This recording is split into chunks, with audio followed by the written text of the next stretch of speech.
25 of the 29 presidential aspirants that purchased the All Progressive Congress APC expression of interest and nomination forms are now in the frame to face the party's screening panel later today, having submitted their completed forms at press time last night.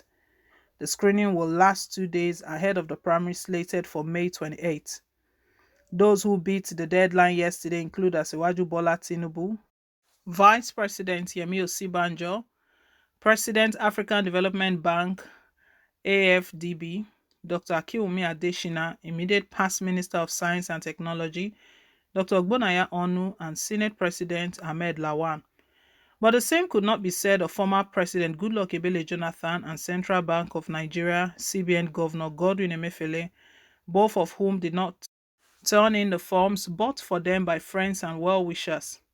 A source at the APC National Secretariat said the two men have up till midnight to submit their forms, but as at 9 p.m. we've not seen them or their agents.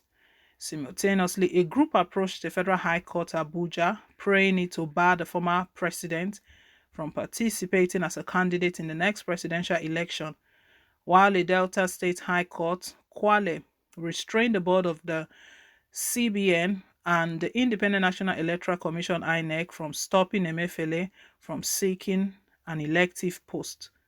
The Nation gathered that the legal directorate of the party on Thursday began the vetting of documents submitted by all aspirants with a view to determining the authenticity of the papers.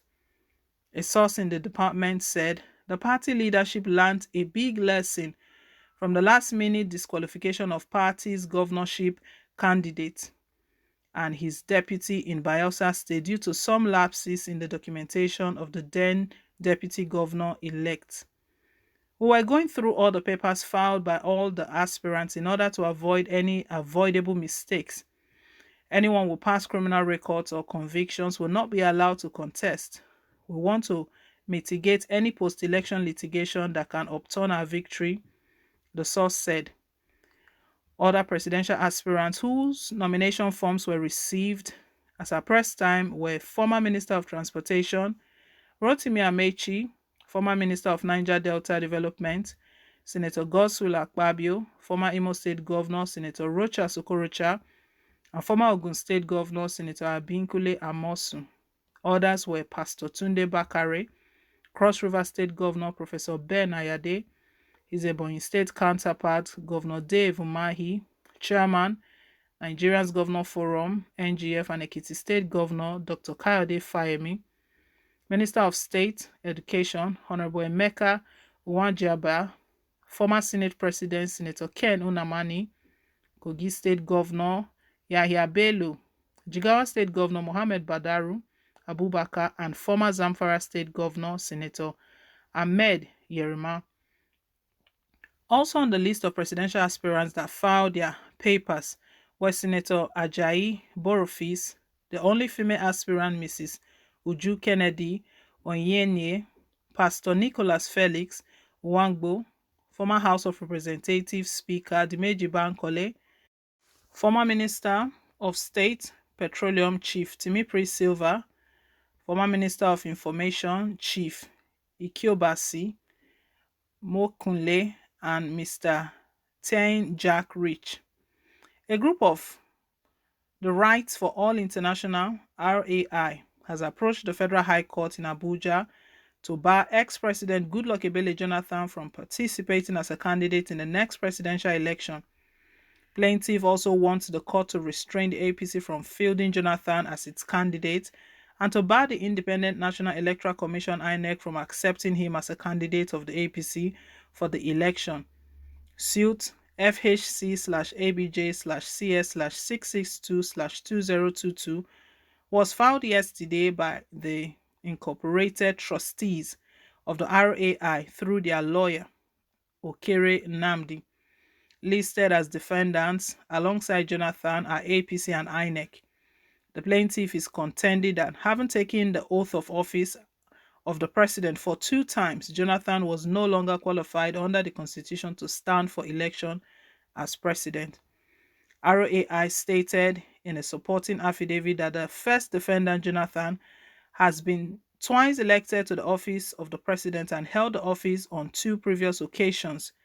It said, despite having held the office of the president of Nigeria on two previous occasions, the first defendant has obtained the presidential nomination form of the second defendant, the APC, to contest the 2023 presidential election as a candidate of the second defendant.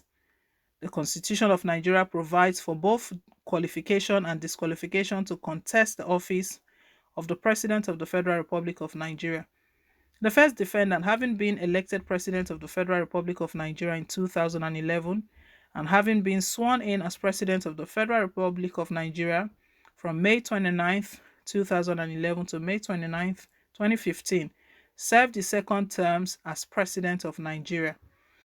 The first defendant has fulfilled constitutional provisions, having been elected and sworn into the office of the President of the Federal Republic of Nigeria on two previous elections, as envisaged in Section 137 of 1B of the Constitution. The first defendant is constitutionally not qualified to contest any presidential election in Nigeria, having been elected, sworn in, and held the office of the President of the Federal Republic of Nigeria on two previous occasions. The plaintiff wants the court to declare that, having regard to the clear, unambiguous, and express provisions, spirit, and tenor of the Constitution of the Federal Republic of Nigeria 1999, Fourth Alteration Act number 16, which provided a new subsection 3 to Section 137 of the Constitution, the first defendant is not qualified to contest any presidential election in Nigeria. Meanwhile, the National Publicity Secretary of the People's Democratic Party, PDP, Mr. Debu Olugunagba, said yesterday that Dr. Jonathan has not resigned his membership of the party, contrary to speculations that he had switched camps to the APC. Olugunagba, speaking on Channels Television, said, as at yesterday, he was not aware of his resignation from the membership of the party, PDP. I would assume it is safe to say that he's a member of the party. If events follow thereafter, we can speak to that. He maintained that the PDP would not respond to rumors about Jonathan's defection, as there was no facts to substantiate any such claim. But Olugunagba said, membership of the party is personal. Membership of the party is at the ward level. I can't speak for him. I don't speak for the former president. APC ticket: Tinubu, Osibanjo, Adesina, and 22 other presidential aspirants return forms.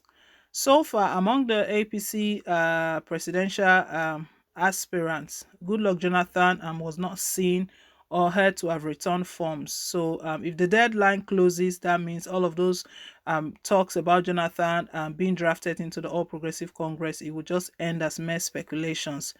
Well, we'll see how all of this plays out, but leave us your take, guys. Thank you once again for staying tuned. Please don't forget to like, share, and to subscribe till I come your way again with more updates. Bye.